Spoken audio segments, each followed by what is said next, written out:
उसकी सांस टूटती तब तक वो कर्म करता रहता है, चाहे वो चाह के करे चाहे बिना चाहे करे। सांस लेता है ये भी कर्म है, देखता है ये भी कर्म है, सुनता है ये भी कर्म है, सोता है ये भी कर्म है, कुछ करता है तो वो कर्म तो है ही। भगवान कहते हैं कि इसमें अहम बुद्धि मत रखो, तुम नहीं करते। प्रकृति क्रियमाणानि गुण कर्माणि सर्वशः अहंकार विमूढ़ात्मा कर्ता हम इति मन्यते। ये जीव मानता है मोह के वशीभूत होकर। मोह माने मोह वैचित्य। मोह बनता कैसे है? मुंह धातु से बनता है। मुंह धातु से व्याकरण कहता है, संस्कृत व्याकरण कहता है कि मुंह धातु से मोह प्रत्यय घय प्रत्यय करके मोह पद की निष्पत्ति होती है। और वैचित्य माने जब चित्त की दशा, ज्ञान की दशा उलट जाए, सर पैर मालूम पड़ने लगे और पैर सर मालूम पड़ने लगे, उल्टा ज्ञान हो। ज्ञान होता तो है, जो ज्ञान होता है वो भी तो ज्ञान ही है। सत्य को मित्र समझना, मित्र को सत्य समझना, पथ्य को अपथ्य समझना, अपथ्य को पथ्य समझना, राह को बेराह समझना और बेराह को राह समझना, ये भी तो बुद्धि है। समझ माने बुद्धि। तो समापन स्तोत्र उन्होंने कहा कि हे भगवती, तुम्हारे मंत्र में इतनी शक्ति है कि अगर उस मंत्र का एक अक्षर भी अपने समूह से विच्छिन्न होकर के व्यक्ति के किसी जीव के कान में पड़ जाए तो सद्य उसकी गति हो जाती है, सद्य गति हो जाती है। और अगर कोई जानकर पूर्ण प्रवृत्ति के साथ उस उपासना में रखो तो फिर उसमें कितना फल है। जननी जपनीयम जप विधान।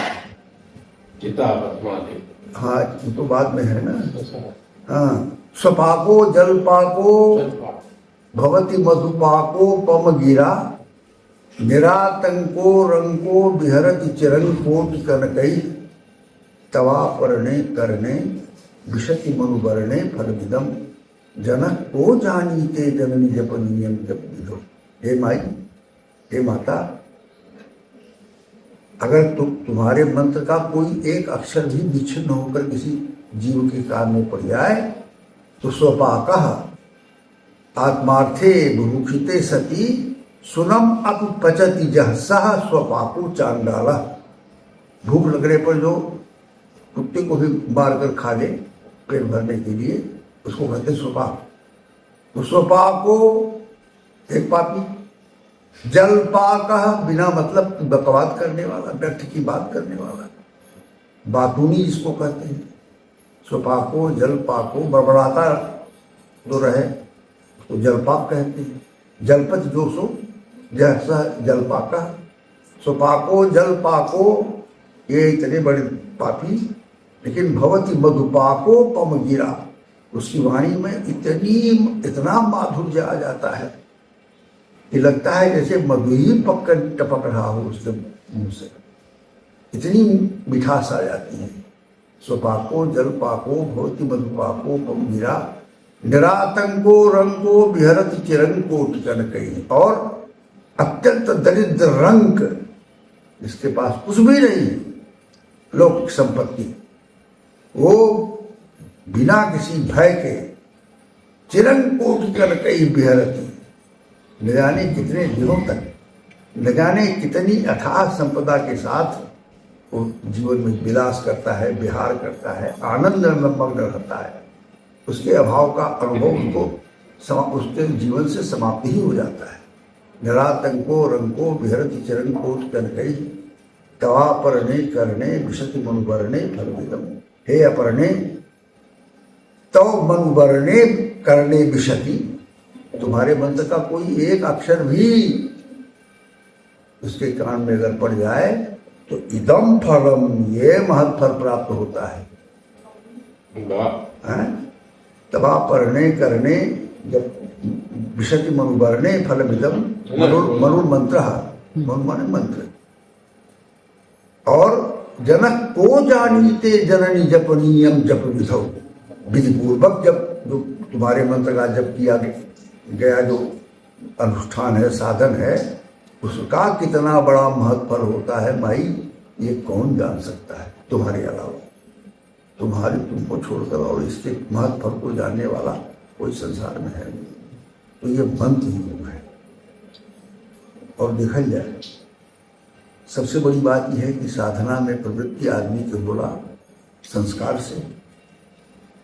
साधना में प्रवृत्ति होती है संस्कार के वशीभूत, पूर्व संस्कार के वशीभूत, और दूसरे गुरु उपासना से होती है, भाग्य से होती है, भाग्य से होती है।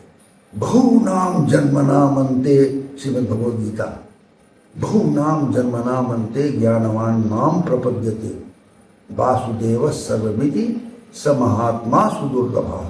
भगवान कहते हैं गीता में कि एक दो नहीं, बहुत से जन्मों के बाद, कई जन्मों की साधना के पुण्योदय के फलस्वरूप जो ज्ञान पैदा होता है, मन में शुद्ध ज्ञान का उदय होता है, तो उसके मन में ये बुद्धि, उसकी यह बुद्धि होती है कि ये संसार वासुदेव सर्वम, ये दुनिया नहीं, ये सारी दुनिया केवल वासुदेव मात्र ही है। ये सब वासुदेव रूप है, ये वासुदेव रूप ही है। इस ज्ञान बुद्धि का उदय बहुत उपासना के उदय के फलस्वरूप पैदा होता है। बहुनाम जन्मनामन्ते, और ऐसा व्यक्ति, इस ज्ञान से संपन्न व्यक्ति, सब महात्मा, वो महान बुद्धि संपन्न है, और दुर्लभा, वो अत्यंत दुर्लभ है। ये ज्ञानोदय की स्थिति, ज्ञानोदय की बुद्धि, ये अत्यंत दुर्लभ है। और ये साधना होती है मन से।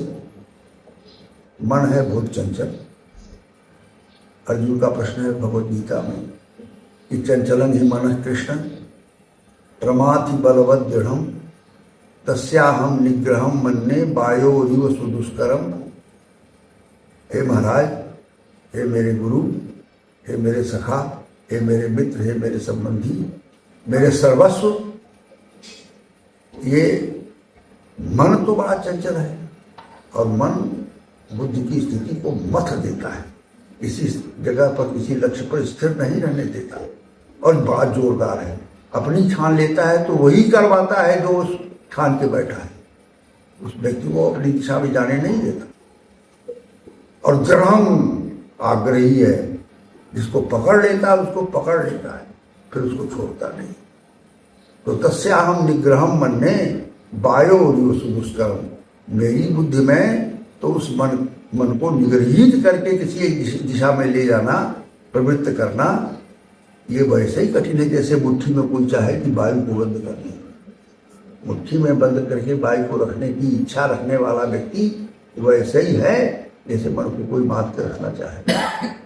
तो भगवान ने उसका उत्तर दिया कि असंशयम महाबाहो मनो दुर्निग्रहम चलम। इसमें कोई संदेह नहीं, हे महाबाहु अर्जुन, इसमें कोई संदेह नहीं कि मन का निग्रह बहुत ही कठिन है। ये दुर्निग्रह है, और चलम, चंचल है, किसी एक स्थान पर स्थिर नहीं रहता। असंशयम महाबाहो मनो दुर्निग्रहम चलम, लेकिन अभ्यासेन तु कौन्तेय वैराग्येन च गृह्यते। हे कौन्तेय, हे कुंती पुत्र, मेरे संबंधी, अभ्यास के द्वारा और वैराग्य के द्वारा उसे अपने हिसाब से साध पाना संभव होता है। वैराग्य शब्द की भी दो प्रकार की व्याख्या होती है। विराग माने विगतो राग जस्मात् स विराग, जिससे राग समाप्त हो गया हो। राग माने लगाव, जुड़ाव, उसका समाप्त हो गया हो संसार से, उसको विराग कहते हैं। और विशिष्टो राग विराग, संसार से तो उसका मन हट गया हो लेकिन भगवान में लग गया हो। विराग पद की दो प्रकार की व्याख्या है, एक विगतो राग और एक विशिष्टो राग। संसार से तो मन हट जाए लेकिन उसके चरणों में उसकी नीति हो जाए। सबसे बड़ी बात यह है, कर्मयोग में भगवान ने कहा कि नैष्कर्म सिद्धिम परमाम संन्यासेनाधिगच्छति। नैष्कर्म सिद्धि माने कर्म तो करो लेकिन उसके फल की प्राप्ति की कामना मत मन में पालो, ये नैष्कर्म है। नैष्कर्म सबसे श्रेष्ठ उपासना मानी जाती है। ये कर्म तो करते रहो, कर्मण्यभिप्रवृत्तो प्रवृत्तोपि नैव किंचित करोति सः। कर्म में लगा रहने पर भी इस स्थिति में पहुंच जाने पर जीव वो कुछ करता नहीं, यानी कि उस कर्म के फल का कोई बंधन उसके ऊपर नहीं होता, वो समय हमेशा बंधन मुक्त रहता है। लेकिन श्रीमद् भागवत में कहा है कि नैष्कर्म्यप्यच्युत भाव वर्जितम न शोभते ज्ञानमलं निरंजनम तम बायसम तीर्थमुशन्ति मानहंत तत्हंसा विरमन्त्यु शिक्षया। नैष्कर्म की जो सिद्धि है उसमें अगर अच्युत के पद में अनुरक्ति का भाव न पैदा हुआ हो तो वो ज्ञान मल है। ज्ञान तो है लेकिन वो ज्ञान मल है। न शोभते, वो उतना शोभमान नहीं होता, उतना अच्छा नहीं लगता। और जो हंस हैं, ज्ञान संपन्न हैं, जिनके मन में ज्ञान पूर्वक भगवत भक्ति में अनुरक्ति पैदा हो गई है, भगवान के प्रति उनके मन में समर्पण पैदा हो गया है, वो हंस कहे जाते हैं। हंस तो वो उसमें वो 22 तीर्थ है, उसमें कौवे रहते हैं, वहां हंस नहीं रुकते। हंस तो मानसरोवर में रहते हैं। जहाँ गौओं का तीर्थ हो, जो गौओं की जब तक के जलाशय हैं, उनमें उनका मन नहीं लगता। तो वो ज्ञान व्यर्थ है जिस ज्ञान में भक्ति का उदय न हो, क्योंकि ज्ञान तो बालू है, उसमें कोई लगाव है नहीं, उसमें कोई जुड़ाव है नहीं। वो तो कब बालू की भीत है, कब भरभरा कर गिर जाए, जरा सी हवा चले तो उसके कण उड़ने लगते हैं, वो भराने लगती है। भक्ति उसे बांध कर रखती है। और ये उपासना जो है ये धीरे धीरे अपनी विधि में बांध कर साधक को उस तरफ प्रवृत्त रखती है, मन की चंचलता को हटाती है। श्रीमद् भागवत में 11 स्कंध में कहा गया कि दानम स्वधर्मो नियमो जमश्च तपांसि पुण्यानि च सद्व्रतानि सर्वे मनो निग्रह लक्षणांता परो ही योगो मनसः समाधि। सबसे बड़ा योग है मन का समाधिस्थ होना। मन का समाधिस्थ होना माने मन का केंद्रित होना। तो ये इस मंत्र योग की साधना के पद्धति के माध्यम से माई की कृपा से ये सिद्धि प्राप्त होती है। इसलिए ये इष्ट साधना है, सरल साधना है। एक बात। दूसरी बात ये कि इस साधना में भुक्तिश्च मुक्तिश्च साधन तत्पराणाम भुक्तिश्च मुक्तिश्च करस्थ एव। जो भगवती की चरण की उपासना में व्यक्ति लगा रहता है साधक, उसके हाथ में भुक्ति और मुक्ति दोनों साथ साथ रहती है। भुक्ति माने जीवन में किसी प्रकार की अहित कोई इच्छा शेष नहीं रहती जो पूरी न हो, और मुक्ति तो वो देती ही देती है। मुक्ति तो बोनस है। 4 पुरुषार्थ है ना, धर्म अर्थ काम और मोक्ष। चरम पुरुषार्थ है मोक्ष। मोक्ष माने बंधन मुक्त होना। आप कोई अच्छा काम करते हैं, पाप करते हैं अथवा पुण्य करते हैं, कोई कर्म करते हैं, तो चाहे पाप हो चाहे पुण्य हो, पाप का अपना फल है, उसका भोग करना पड़ेगा पक्का। पुण्य करते हैं उसका भी भोग करना पड़ेगा पक्का।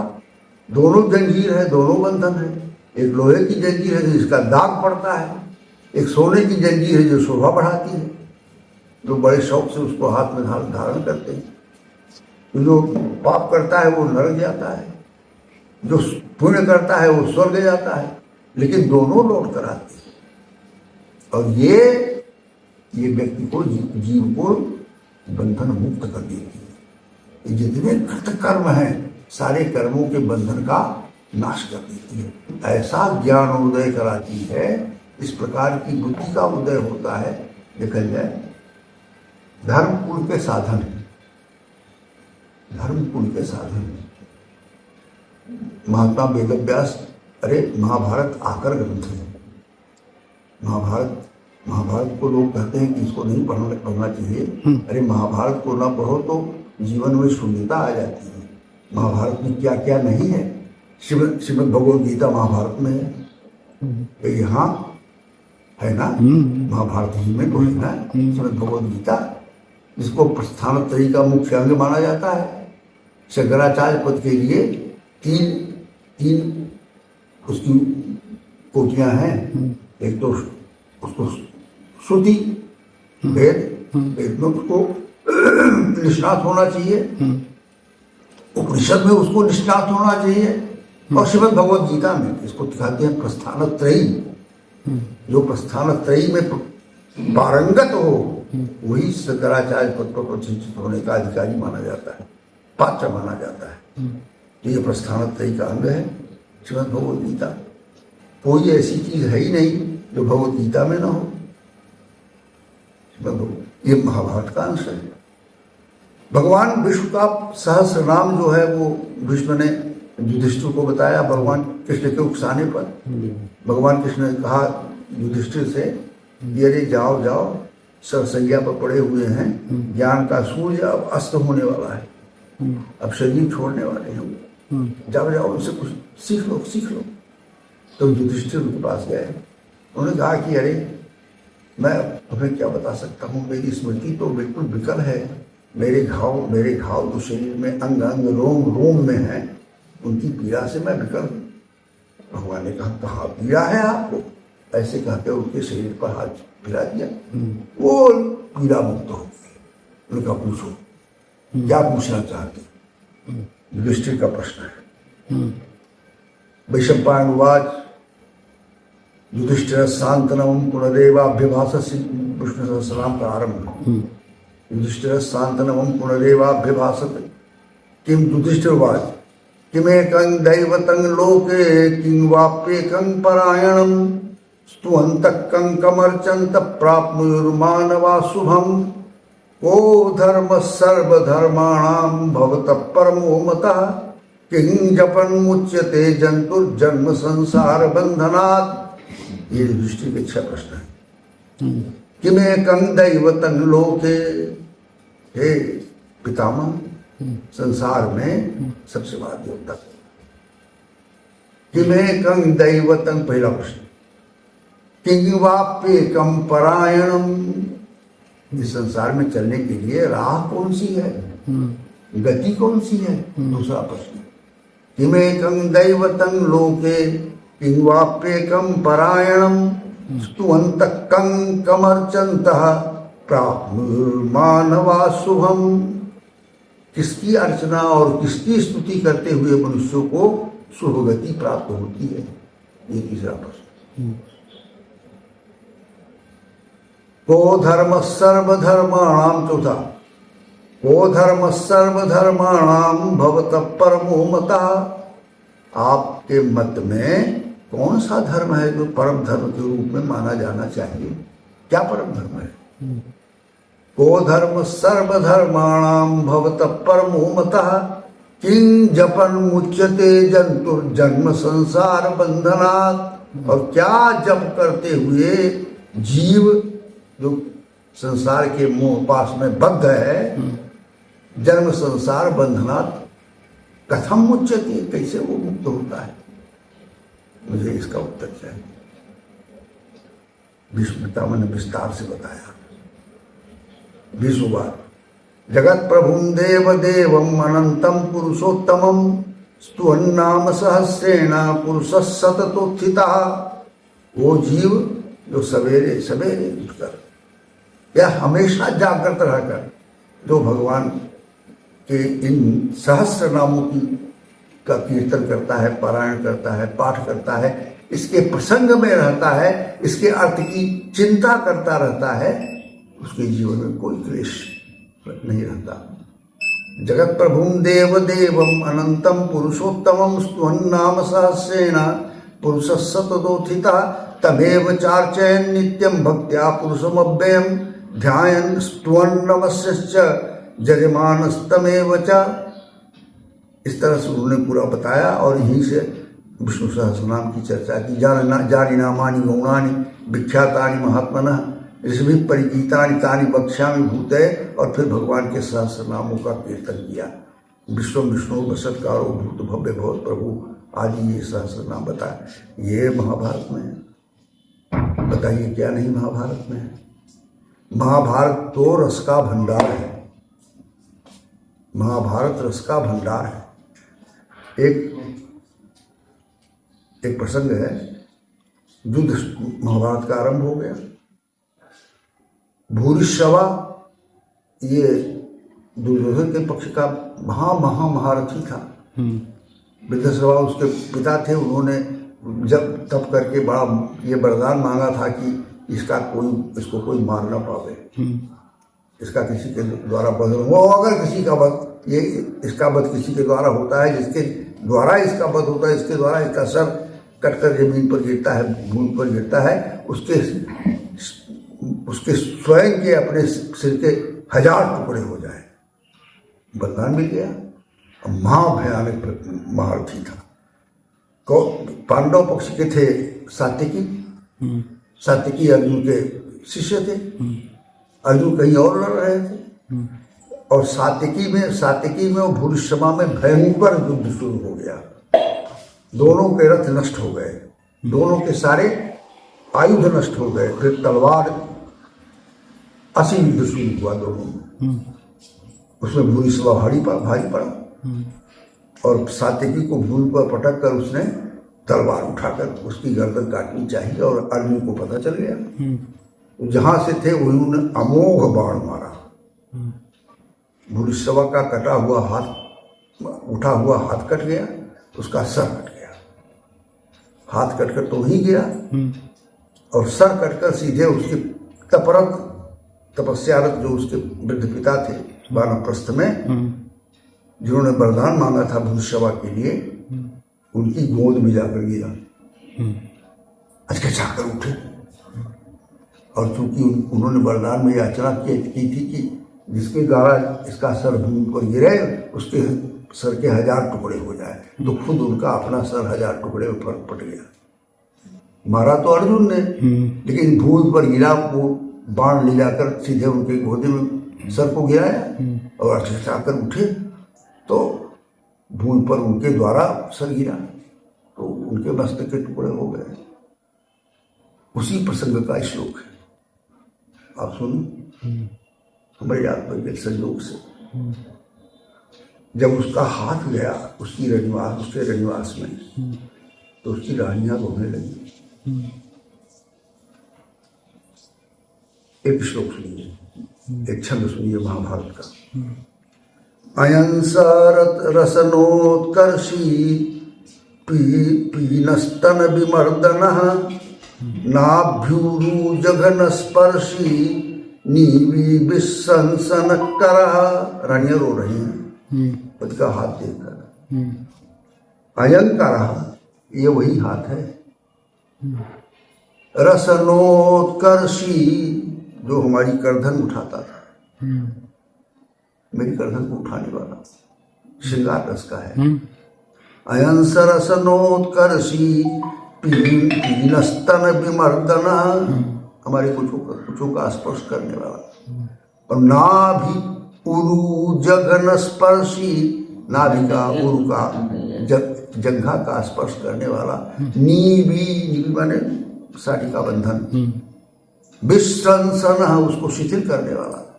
अयंकर, बताइए ये चरम श्रृंगार है कि नहीं?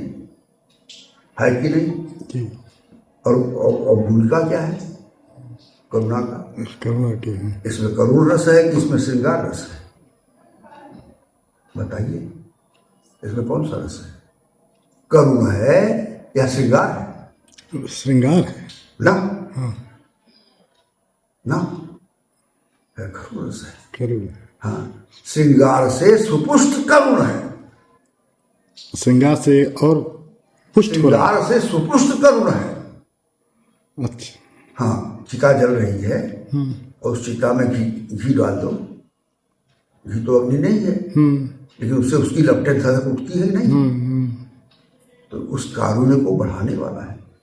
ये श्रृंगार ऐसा है जो उस करुणा को, उस रस को, हालांकि भवभूति है हमारे यहाँ दूसरे बड़े भाई महाकवि हैं, भवभूति पधियारन है, वत्स वंशकर हमें वत्स गोत्र के थे। उन्होंने बताया, अपना परिचय बताया, तो वो कहते हैं कि एक उनका नाटक है उत्तर रामचरितम, बड़ा संस्कृत में बड़ा प्रसिद्ध है, साहित्य में। लोग कहते हैं कि काव्येषु नाटकम रम्यम तत्र रम्या शकुंतला। काव्यों में नाटक की जो विधा है वो सबसे रमणीय होती है। ये गद्य है, पद्य है, नाटक है, चंपू है, काव्य की भिन्न भिन्न विधाएं हैं। तो उसमें काव्येषु नाटकम रम्यम कहा साहित्य शास्त्रियों ने। काव्यों में नाटक रमणीय है, मैंने और विधा की अपेक्षा ज्यादा, क्योंकि वो दृश्य भी है, श्रव्य भी है, देखा भी जाता है और सुना भी जाता है। दृश्य शब्द दोनों होने के नाते, उभय ग्राह्य होने के नाते उसकी श्रेष्ठता प्रमाणित की गई। तो कहा गया कि काव्येषु नाटकम रम्यम तत्र रम्या शकुंतला। का सारे नाटकों में जितने संस्कृत साहित्य के नाटक हैं उनमें सबसे ज्यादा रमणीय है शकुंतला, अभिज्ञान शाकुंतलम। लेकिन कोई कोई शास्त्री कहते हैं कि उत्तरे रामचरिते भवभूतिर विशिष्यते। उत्तर रामचरितम नाटक की रचना के माध्यम से भवभूति कालिदास को लांघ जाते हैं। अच्छा, भवभूति कालिदास को लांघ जाते हैं। भवभूति का मत है उत्तर रामचरितम में। उत्तर रामचरितम नाटक में उनका एक पद्य है जो उसको याद पड़ गया, बता रहा हूँ। एको रस करुण एव निमित्त भेदात् भिन्न पृथक पृथगिवाश्रयते विवर्तान आवर्त बुद्बुद तरंग मयान विकारान अम्भोजथा सलिल में वही तत्समस्तम। पानी है ना, तो पानी में बुलबुला है, बुलबुले निकलते हैं। बुलबुला तो पानी नहीं है, लेकिन पानी ना हो तो बुलबुला कहाँ निकले। भंवर है, वो पानी से भिन्न है, लेकिन पानी ना हो तो भंवर कहाँ हो। है वो सब पानी ही पानी। कहते हैं कि है तो नवरस, श्रृंगार हास्य करुण रौद्र वीर भयानका बीभत्साद्भुत संयोचेत तिष्ठौ नाट्य रसा स्मृता। नाट्य शास्त्र में 8 रसों की चर्चा है, और शांतो भी नवमो रस, नौ रस माने शांत रस।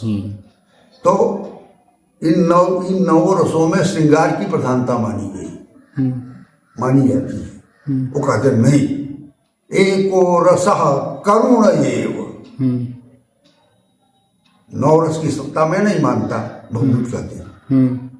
एको रस करुण एव, सारे रस इसके अंगी हैं। सारे रस इसके अंग हैं, अंगी तो करुण रस ही है।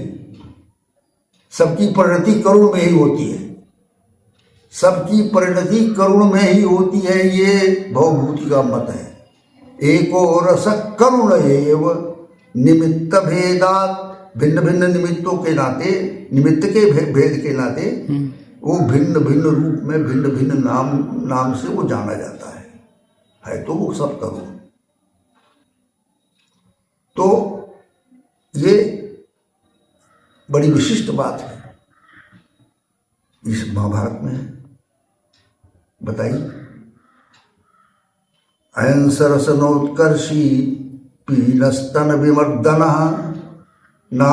लोग कहते हैं कि महाभारत तो लंबा चौड़ा 1 लाख श्लोकों का है, उसमें खाली इतिवृत्त है हुआ, लेकिन काव्य कितना बड़ा है उसमें। अयं सरसनोत्कर्षी पीनस्तन विमर्दन नाभ्यूरु जघन स्पर्शी नीबी विश्वंसनकर। श्रीमद् भगवत गीता उसमें है तो वो भी वेद व्यास की रचना।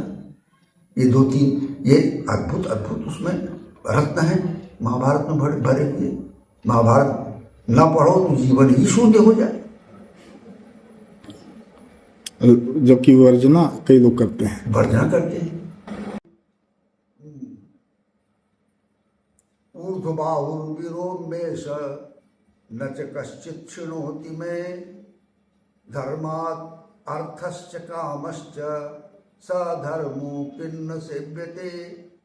ऐ दुनिया के लोगों, दोनों हाथ उठाए मैं चिल्ला रहा हूं, मेरी कोई सुनता नहीं।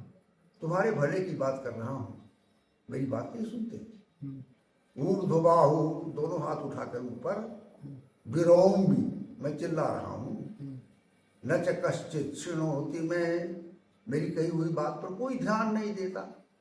अरे पागलों, दुनिया के लोगों, धर्मात् अर्थश्च कामश्च, धर्म से ही अर्थ और काम की पूर्ति होती है। अर्थ भी धर्म से ही, धर्म के द्वारा ही प्राप्त होता है। काम की पूर्ति, कामना की पूर्ति धर्म के माध्यम से ही होती है। सधर्मो किन्न सेव्यते, उस धर्म का सेवन क्यों नहीं करते? धर्म के विरुद्ध क्यों आचरण करते हो? हैं? और पूछा, कहा भाई धर्म की श्रेष्ठता का प्रतिपादन कर रहे हैं तो बताओ धर्म क्या है, ये भी बता दो। तो उन्होंने कहा हाँ बताता हूं।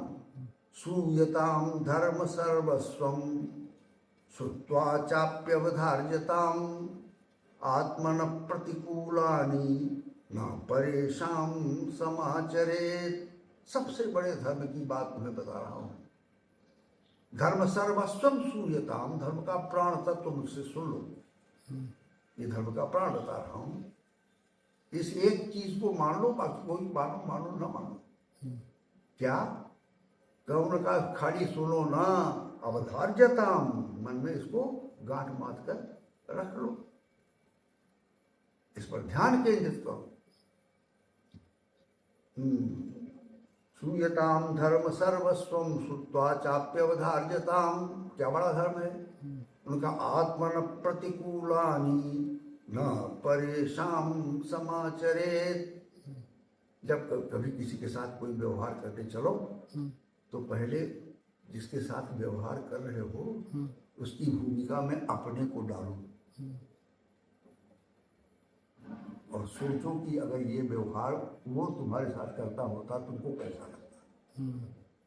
जो व्यवहार तुम कर रहे हो, अगर वो व्यवहार कोई और तुम्हारे साथ करता होता कैसा लगता तुमको? अच्छा लगता हो तो जरूर करो। और अगर अपने को उस दिशा में डालकर तुमको लगता है कि नहीं नहीं ये तो मुझको अच्छा नहीं लगता, मत करो। आत्मना प्रतिकूलानि, अपने प्रतिकूल तो अपने लिए अच्छा ना लगे, परेशान ना समाचरे, दूसरों के साथ वो व्यवहार मत करो। और एक अर्थ और भी है, आत्मना प्रतिकूलानि माने आत्मा के प्रतिकूल। आत्मा माने जो ज्ञान स्वरूप जीव ईश्वर का अंश है, उसके प्रतिकूल कोई आचरण मत करो। आत्मन प्रतिकूलानि न परेशान समाचरेत। तो ये मंत्र योग है। मंत्र योग माने जो आपको आपके उस सिद्धि से, उस गति से, उस रास्ते से अंतिम तक पहुंचा देगा, आप उसको उससे जोड़े रखें। इसको मंत्र योग कहा जाता है। ये मंत्र योग की उपासना है और सरल उपासना है और इतनी बड़ी महत्ता है इसमें, आपको मैंने पहले बताया। एक शंकराचार्य महाराज थे, आदि शंकराचार्य तो थे जिनका जीवन केवल 32 वर्ष का था। 8 वर्ष की उनकी आयु थी। 8 वर्ष की आयु बढ़कर 16 वर्ष हो गई और बाद में अपने गुरुओं के आशीर्वाद से उनको 16 वर्ष और आयु मिल गई। वो 32 वर्ष उनका जीवन काल था जिसमें उन्होंने इतने इतने बड़े काम किए। शंकराचार्य के पद की उसका प्रचलन कर दिया। अभी भी शंकराचार्य पद पर होते हैं। एक शंकराचार्य थे जो 82 वर्ष तक जिए, 80 वर्ष तक जिए। उन्होंने दिव्य अपराध क्षमापण स्तोत्र का रचना की है, उन्हीं के द्वारा लिखी तो इतना है। वो आज शंकराचार्य की रचना नहीं है। ये वो थे जिनकी उम्र 80 वर्ष की थी। उसमें उन्होंने बताया स्वपाको जलपाको भवती मधुपाको पमगिरा निरातंको रंको बिहरति चिरंकोटि कनकई तवापर्ण। देखिए उन्होंने अपनी उम्र भी बताई है। मैं 85 ते रति जब अपनीते तू 85 वर्ष का मैं हो गया हूँ। मैं 85 ते रति जब अपनीते तू इदानीं चेन्मातस्तव यदि कृपा नापि भविता। हैं, अगर इस समय भी तुम्हारी कृपा मुझ पर माई नहीं हो गई तो मैं कहाँ जाऊंगा, मैं कहाँ चला जाऊंगा, मेरा पेट कहाँ भरेगा, तू मुझ पर कृपा कर, अब तो कृपा कर। तो उन्होंने कहा कि स्वपाको जलपाको भवति मधुपाको और मेरा निरातंको रंगो बिहरति चिरंग। जीवन की अनुभूति का रस डाल दिया है उन्होंने इसमें। स्वपाको जलपाको भवति मधुपाको पमगिरा निरातंको रंको बिहरति चिरंकोटि कनकई तवा परणे करणे विशति मनोवरणे फलमिदम जनक को जानीते जननी जपनीयम जप विधो।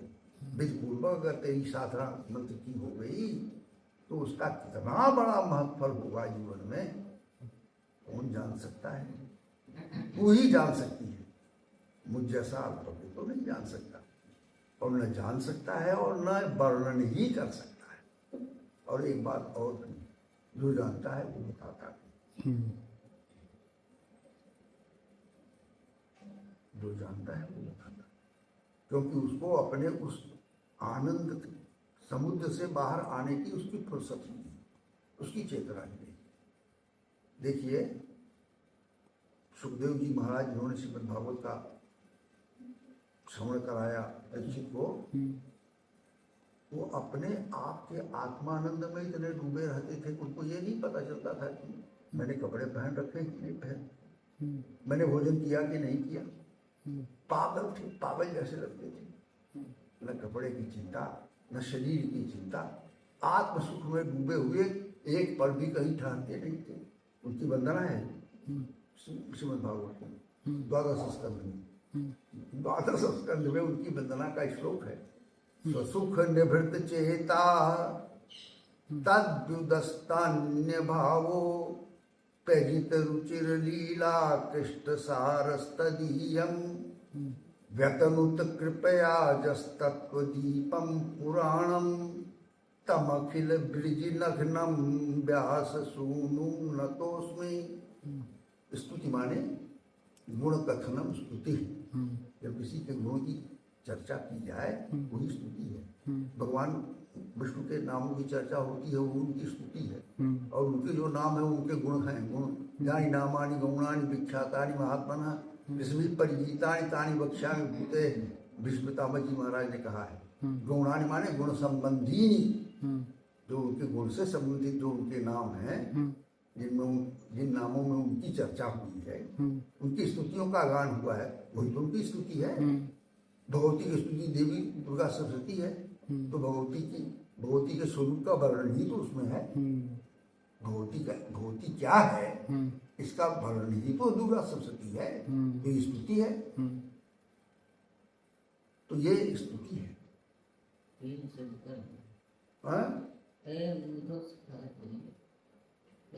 ये साधना बड़ी अद्भुत है, सरल है, और एक सिद्धांत है, चिति स्वतंत्रा सर्व सिद्धि हेतु। चिति माने चेतना, कॉन्शसनेस। वो कॉन्शसनेस सर्व सिद्धि का कारण है। सारी सिद्धियां उसमें समाहित है। अपने आप मिलता है। भक्ति तो मिलती ही मिलती है। जो भगवती के साधन में रहेगा अपने भोग की चिंता वो नहीं करेगा। अपने पूजा का उपकरण तो वो स्वयं उपपादित और प्रतिपादित करेगी। साधक को उसके लिए भटकने की जरूरत नहीं, वो देती रहती है। दुनिया उसकी है, उसके लिए क्या अभाव है? जो चाहे सो वो दे दे, पता नहीं क्या क्या दे दे, कितना दे दे, कौन जानता है। और मुक्ति निश्चित, भुक्तिश्च मुक्तिश्च कर श्री सुंदरी सेवन तत्पराणाम भुक्तिश्च मुक्तिश्च करस्थ एव। तंत्र का वचन है। भगवती के चरणों की उपासना में तल्लीन जो साधक है, भुक्ति और मुक्ति उसके हाथ में मानो रखी हुई है। जीवन में कभी कोई चीज घटेगी नहीं, कोई कामना पैदा होगी नहीं और कुछ घटेगा नहीं, और मुक्ति तो उसे मिलनी ही मिलनी है। मिलती ही तब है उस साधन की दीक्षा जब व्यक्ति को मुक्ति की राह पर जाना होता है। बिना इसकी मुक्ति नहीं। मुक्ति माने बंधन का टूट जाना।